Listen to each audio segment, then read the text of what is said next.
Subscribe कीजिए आपके अपने YouTube channel education for CBSE को और बेल आइकन को दबाइए ताकि आप अपने लेटेस्ट वीडियो सबसे पहले देख सकें। तो हम देखते हैं कि जो हमारा फर्स्ट वर्ल्ड वार था, ठीक है, इसका इंडिया पर क्या प्रभाव पड़ा। तो देखिए, जो हमारा फर्स्ट वर्ल्ड वार लड़ा गया था दो देशों के बीच में, ठीक है, तो इसमें देखिए इंडिया पर बेसिकली प्रभाव क्या पड़ा। ठीक है, इसका सबसे पहले ये प्रभाव पड़ा कि हमारे यहाँ के जितने भी लीडर्स थे, सोचा जब अदर कंट्री हमारी इंडिपेंडेंट होने के लिए स्ट्रगल कर रही है तो हम लोग क्यों नहीं कर सकते। ठीक है, हम लोग क्यों दूसरे का गुलाम रहे और हमारे ऊपर इतना नॉन वायलेंस हो रहा है और हमारे पास न तो कोई राइट्स है, न तो वोट देने का राइट है, न तो सरकार चुनने का राइट है। यहाँ तक जब हम लोग बिजनेस भी कर रहे हैं तो उसमें सरकार जो है, मतलब जितने ब्रिटिशर हैं 20 से 30% हमसे टैक्स ले रहे हैं बिना किसी वजह के। मतलब हम पे वैसे शासन भी कर रही हैं, हमसे टैक्स भी ले रही हैं, हमारे रॉ मटेरियल ले रही हैं, हमारे सारी रिसोर्स को तो यूज कर रही हैं और न तो हमारे ऊपर एक राजा की तरह यहाँ डोमिनेटिंग कर रही हैं।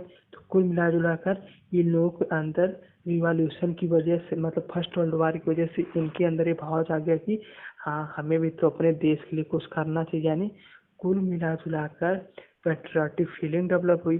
अब एक बार पेट्रियाटिक फीलिंग डेवलप हो गई तो सारा काम बन गया।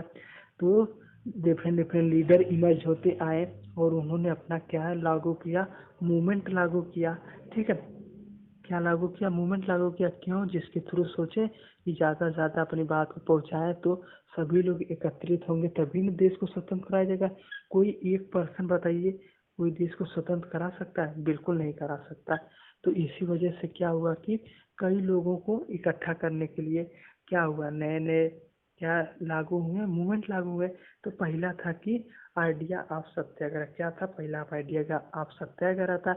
इसमें जो बेसिकली था ना कि गांधी जी, देखिए गांधी जी के द्वारा ये पूरा लीड किया गया। किसके द्वारा लीड किया गया बताइए आप लोग?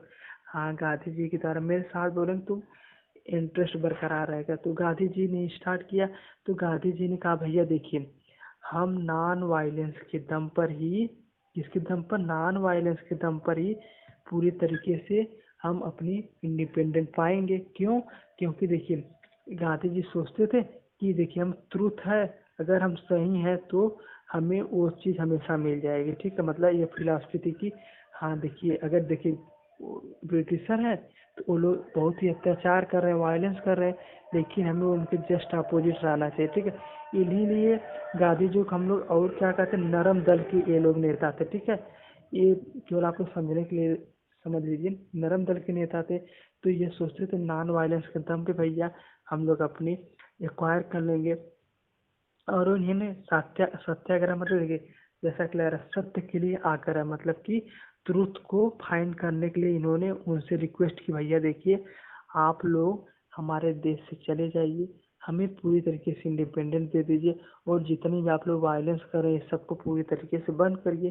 तो कुल मिला जुला कर आइडिया सत्याग्रह का मेन मकसद यही था कि सबको जागरूक करना कि भैया आप लोग भी जागरूक होइए, हम लोगों को भी इंडिपेंडेंट होना, हम लोग दूसरों को टैक्स क्यों दे बताइए। तो कुल मिला जुलाकर यही पहला स्टेप था। उसके बाद हमारा आता है कि non cooperation movement. Non cooperation movement का बहुत ज़्यादा योगदान था। क्या योगदान था उसके बारे में डिस्कस करते हैं कि सबसे पहले समझ लेते तो भैया हमारा नॉन कोऑपरेशन मूवमेंट था का मतलब क्या था, वाट मतलब क्या था। तो सबसे पहले नॉन कोऑपरेशन मूवमेंट था कि भैया देखिए सभी लोग सोचते थे कि जो हमारी ब्रिटिशर हैं तो भैया हमारे देश में आए हैं तो वह हम ही लोगों का सहायता से तो इस्टेब्लिश है। चाहे उनकी इंडस्ट्री हो उसमें भी तो इंडियन काम कर रहे हैं, चाहे उनका ट्रांसपोर्टेशन सिस्टम उसमें भी इंडियन है। तो कुल मिला जुला कर सभी जगह तो इंडियन ही है, इंडियन ही तो उनकी बिजनेस में सहायता कर रहे हैं। अगर जिस दिन इंडियन इनकी बिजनेस में सहायता करना बंद कर दे, ये लोग खुद ही अपने आप भाग जाएंगे। समझे? तो कुल मिला जुला कर तो इन्होंने कहा भैया नॉन कोऑपरेशन हम लोग एक करते हैं, हम इनका कोऑपरेट ही नहीं करते, मतलब इनके सहयोग नहीं करते हैं। तो क्या हुआ कि जब सहयोग नहीं करेंगे तो ऑटोमेटिक इनका बिजनेस ठप हो जाएगा और लॉस में चले जाएंगे। जब लॉस में जाएंगे तो कुल मिला के भाग ही जाएंगे। तो कुल मिला जुला कर यही रीजन था कि नॉन कोऑपरेशन मूवमेंट हमारा, समझ गए कि हमें उनको सहायता नहीं करनी है। ठीक है, क्योंकि इतना वायलेंस करते हैं और हमारे ज़्यादा टैक्स लेते हैं, हमें परेशान करते हैं। तो यही रीज़न था। और दूसरा बात जानते क्या हुआ, नॉन कोऑपरेशन मूवमेंट इसलिए भी स्टार्ट किया गया, जो आइडिया हमारा सत्याग्रह था वो उतना पॉपुलराइज हुआ नहीं। और कुल मिला जुला कर इसको क्या सोचें कि हमारा जो पूरा जी जान लगा के हम लोग इसको कैसे भी करके नॉन कोऑपरेशन मूवमेंट को आगे बढ़ाया जाए और ज़्यादा से ज़्यादा लोगों को एकत्रित किया जाए।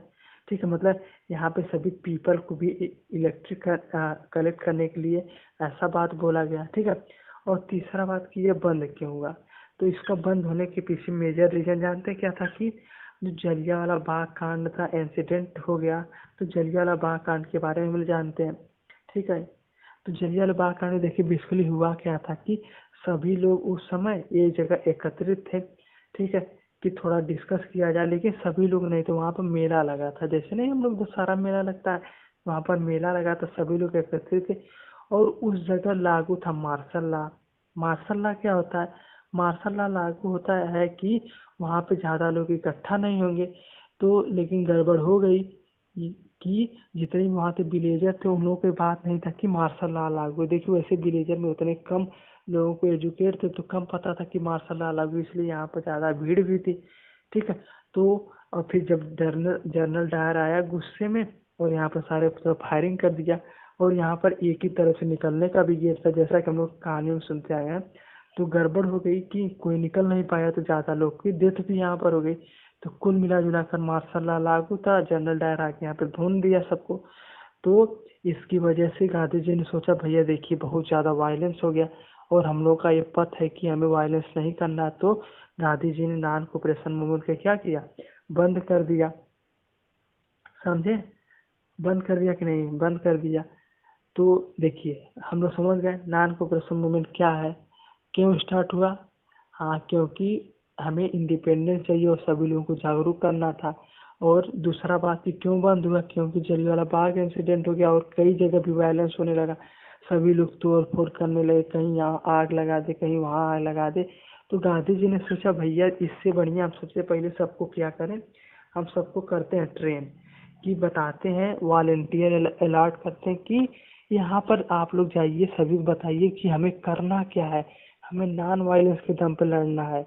तो कुल मिला जुला कर सबसे पहले हमें ट्रेन करना है और सभी लोगों को एजुकेट करना है कि एक्चुअली में हमें किस किस वे से लड़ना है। ठीक है, तो आशा करता हूँ आप लोग समझ में आ रहा होगा। और इसी में हमारा एक आ जाता है रावल्ट एक्ट। क्या आता है, रावल्ट एक्ट। उसी समय देखिए रावल्ट एक्ट भी लागू था। ठीक है, रावल्ट एक्ट लागू था। इस एक्ट में बेसिकली कहा गया कि अगर कोई भी है मूवमेंट कर रहा है उस लीडर को उठा लो, बिना किसी पेनाल्टी के, बिना किसी ट्रायल के उसे उठा के जेल में डाल दो। ठीक है, तो इसी वजह से गांधी जी ने इसका भी विरोध किया कि भैया इसे कैसे, हम लोग मूवमेंट कर रहे हैं भैया, जब पीस ढंग से कर रहे हैं, आपका नुकसान नहीं पहुंचा रहे, तो आपको दिक्कत क्यों बात की। आप तो एक तो हमारे देश में रह रहे हैं, दूसरे हमारे ऊपर इतना जुल्म कर रहे हैं, तीसरी बात हमें बोलने का भी अधिकार छीन रहे हैं। तो कुल मिला जुला कर रॉयल्ट एक्ट का भी विरोध हुआ। रॉयल्ट एक्ट में बेसिकली वही था कि किसी को उठा के पकड़ के जेल में डाल दो, बिना किसी आर्गुमेंट के, बिना किसी ट्रायल के, बिना किसी कोर्ट कचहरी के चक्कर में। ठीक है, तो कुल मिला जुला कर देखिए हमारा पहले वाले में हमने क्या कवर किया।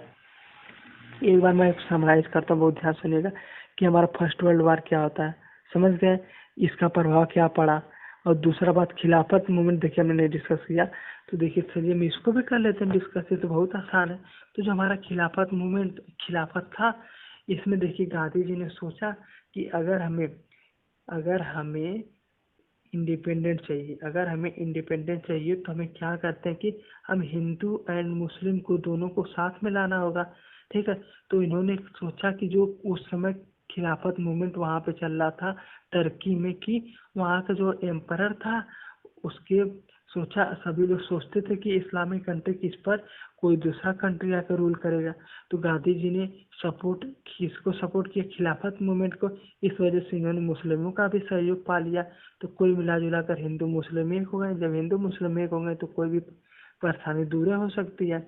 तो कुल मिला जुला कर, ठीक है, तो गड़बड़ गड़बड़ तो इसमें नहीं हुई, लेकिन वही बाद में जाकर नॉन कोऑपरेशन मूवमेंट में गड़बड़ हो गई। तो देखिए हमने खिलाफत मूवमेंट के बारे में डिस्कस कर लिया, क्या था, हाँ, वही बेसिकली था कि उन्होंने गांधी जी ने कहा कि हम लोग भी इस्लामिक कंट्री या खिलाफत मूवमेंट को सपोर्ट करते हैं। तो कुल मिला जुला कर यहाँ सभी मुस्लिमों ने सोचा कि भैया देखिए, जब सपोर्ट करें तो मतलब हमारे हित की बात कर रहे हैं। तो इन्होंने भी कहा कि हम लोग भी गांधी जी को सपोर्ट करेंगे, इसलिए कई तरीके के सभी लोग ज्वाइन हो गए। और आगे नॉन कोऑपरेशन की बात समझे कि क्या था, कैसे ब्रिटिशर हम पर रूल करते थे, और जलियांवाला बाग कांड की वजह से बंद हो गया। ठीक है, आशा करता हूँ आप लोगों को समझ में आया होगा। ठीक है, समझ में आया तो चैनल सब्सक्राइब कर लीजिएगा।